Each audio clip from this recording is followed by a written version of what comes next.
will not go in the upward direction. Why? Yes, we are talking about gravitational force.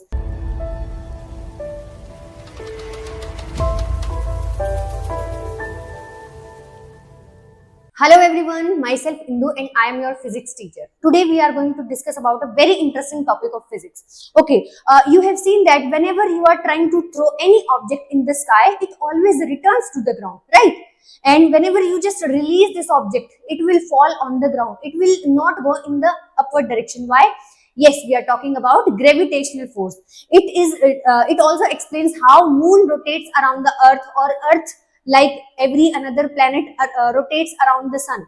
So basically it was all explained by Newton's law of gravitation, according to which every body which has mass will be attracting another body near to it.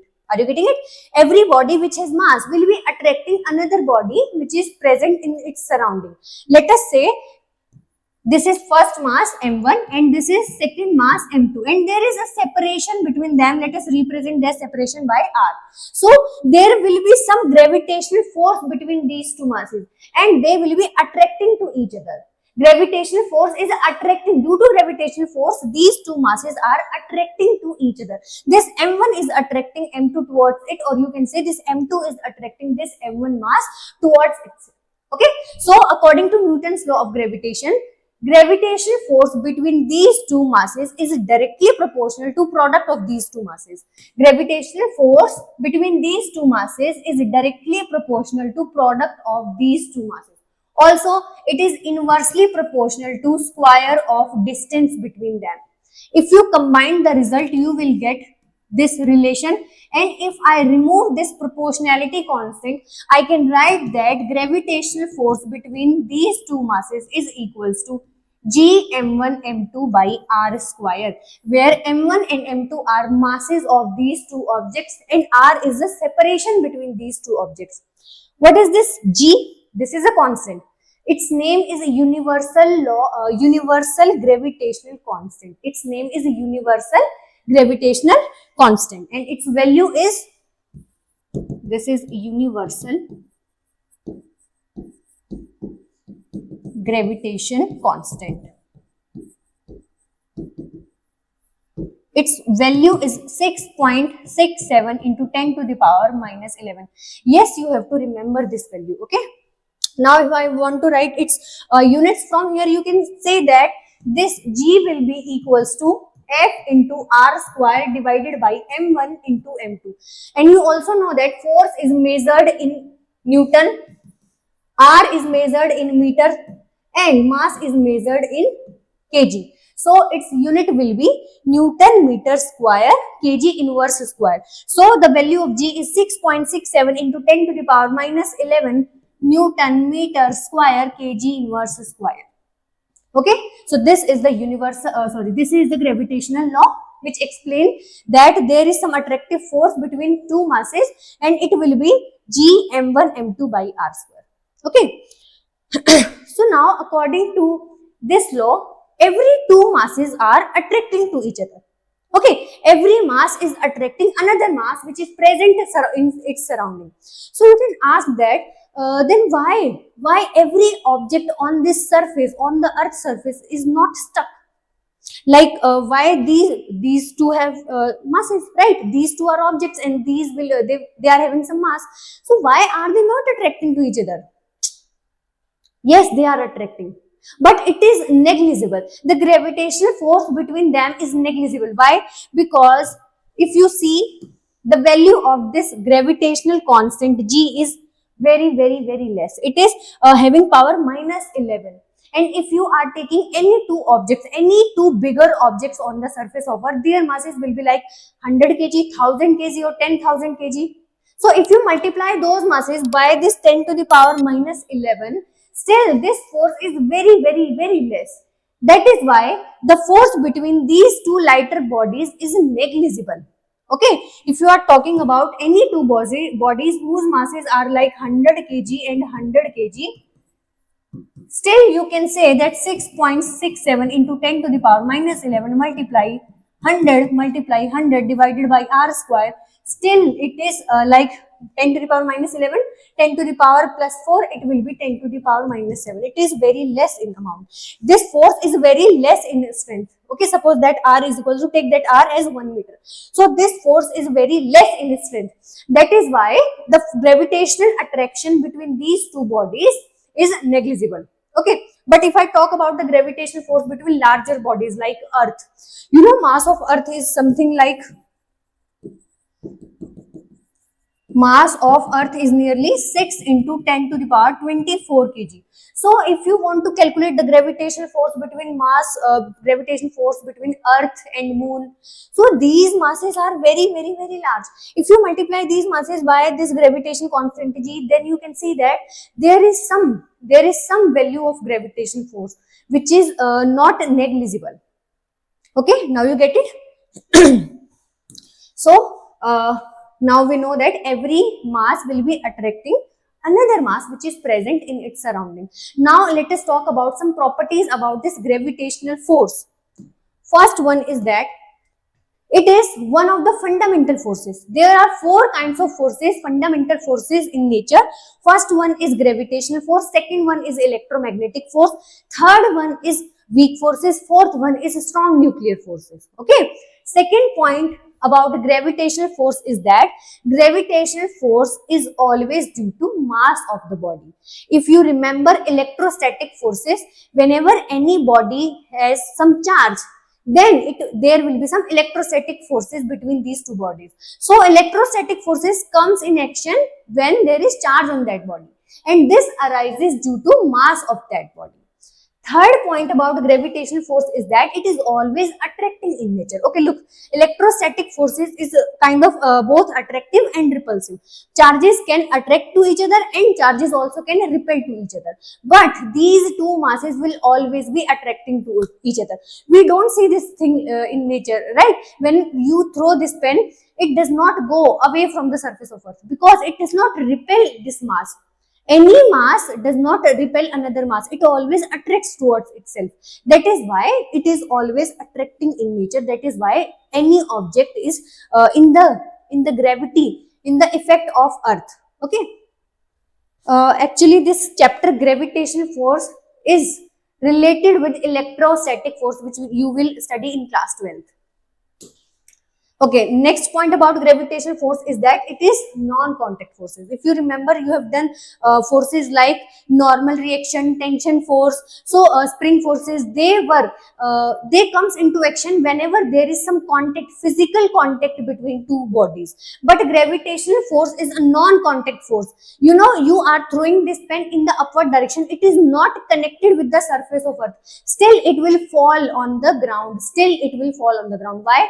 It is not in the contact with the Earth, because gravitational force comes into action whenever there is not contact between these two bodies. It does not require physical contact between these two bodies. Second point about gravitational force is that it is independent of medium. Okay, if you are talking about the gravitational force between two masses in air, and then you replace that medium, and then you are putting these two masses like in water or in another medium, gravitational force is not going to change. It does not depend on the medium. Okay, it is not similar to the electrostatic force, because electrostatic force does depend on the medium. Next point about gravitational force is that it is a kind of central force. Okay, central force is a very big word, but for a class 11 student, it is like it acts along the line joining the centers of two bodies. Like you are taking two balls. This is first ball and this is second ball.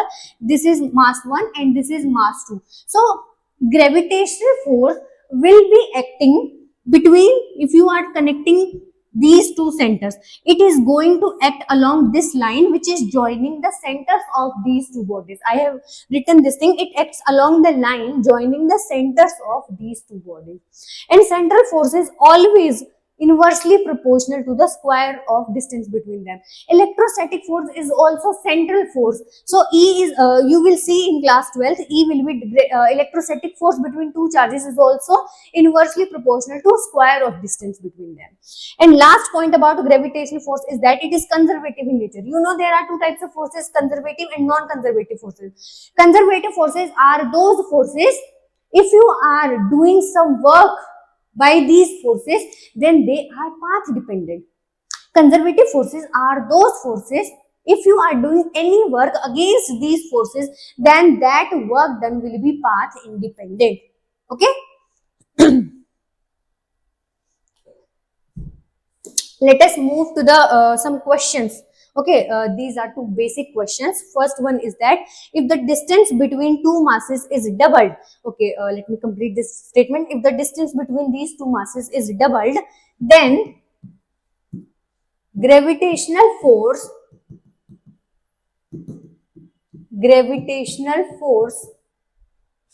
between them will be let me write its options. First one is same, second one will be doubled, third is 1 by 4th of that, or you can say f by 4, okay, or it is f by 2. Suppose the initial force between these two masses are f. It is saying that if the distance between, suppose we are taking two masses m1 and m2 and I am taking any separation between them as r.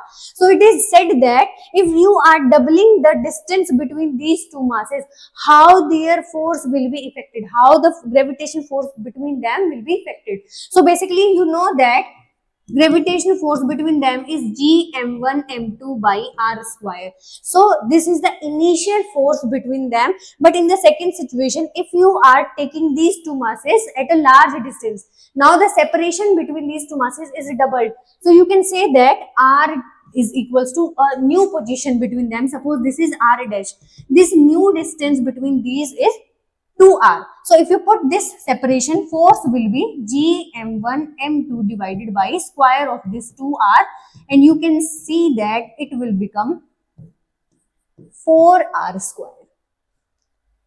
Basically, gravitational force is directly proportional to masses and inversely proportional to square of distance. So if you are doubling the values of masses, then force will be increased. If you are doubling the distance between them, then force will be decreased. And it is depending on the square. What power? It is square of the distance. So if you are increasing the separation between these two charges, these two masses, then you can say that new separation is like 2r. Okay, and new force will be gm1 m2 by 4r square, which is 1 by 4th of the initial force between them. If you are taking initial force as F, then you can see that it is F by 4 now. So yes, force will be decreased by what factor? It will be 1/4 of the initial value. Let us see another one. It is saying gravitational force between two masses at a distance d apart is 6 Newton. Okay. If these two masses are taken to moon and kept at at same separation, then the force between them will become. This is very easy. It is saying, suppose gravitational force between these two any masses at a distance d apart is 6 Newton. You can write that I am taking two masses m1 and m2, and suppose the distance between them is d. So the force between them will be g m1 m2 divided by d square, and initially its value is mentioned as 6 Newton. You know, force is measured in Newton, so the initial force is given as 6 Newton. Now let us talk about the second situation. If these masses are taken to moon and kept at the same separation, okay, you are removing those that system and you are taking that system at the surface of moon, and you are keeping the masses at the same distance. It is mentioned that they are at the same separation, then the new force between them will become. Okay, you must be thinking that gravity of moon is different, so force between them will become different. No, no, no, no. We are not talking about the gravitational force between moon and that one particular mass. We are talking about the gravitational force between those same masses whose value is m1 m2 by whose value is m1 m2, and it was divided by d square. It is this. That value will not change on the moon as well. It will remain 6 Newton. Why? Because the force between these two masses is g m1 m2 by d square. You are not changing the values of their masses. You are keeping them at the same distance. So m1 m2 is same, d is same on the moon, and this g is a universal constant. Why the word universal means it has same value at every planet, at every point in the space. That means that the force, new force between them on the moon is still 6 Newton. So don't get confused. It is still 6 Newton. Why? Because you are talking about the gravitational attraction between these two masses, and you are not changing the values of their masses, plus you are not changing the distance between them. You are just removing that system and you are taking that system to the moon. So this capital G is a universal constant. Its value at every point in the space is always same. So force between these two masses, when the values of masses are fixed and the distance between them is fixed, so the force will be same at every planet, at every star, at every point in the space. Is it okay? Okay, so now let us talk about the next point that is superposition principle.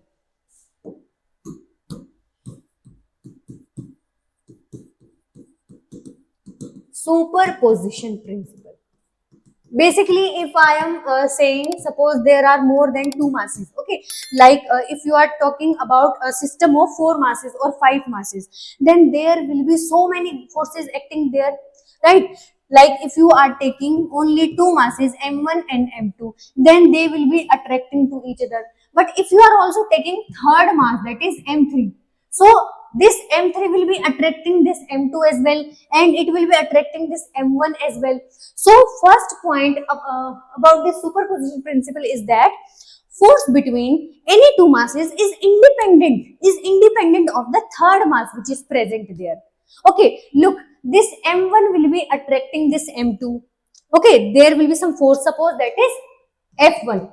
Now this m1 will also be attracting this m3 as well, but that will be some different force, suppose that is f2. So these f1 and f2 are independent of each other. Force between these two masses and force between these two masses are not depending upon each other. So according to superposition principle, if you are taking a system where you are taking multiple values of masses, like I am taking 5 masses, then there will be so many forces between these two, all these masses. This m1 will be attracting this m2, this m1 will be attracting this m3, this m1 will be attracting this m4, this m1 will be attracting this m5. So there are 4 forces present between them. Are you getting it? This m1 will be attracting this m2 due to some force, that suppose that is f1. This m1 is attracting this m3, suppose that is f2. This m1 is attracting this m4, suppose this is f3, and now suppose this is attracting m4 by f4. So you have to add all those forces to get the resultant force, on this m1. And you know, forces are vectors, so you have to add them using vector law. So superposition principle says that net force is vector addition of all these forces. It is vector addition of all these forces. That's it. You cannot add them directly. You have to check the directions, and then you have to apply that vector addition law, and then you have to put angles between them. You know how to add vectors, right? So this was all about gravitation, and I hope you will like the video. So that's it for today. Thank you.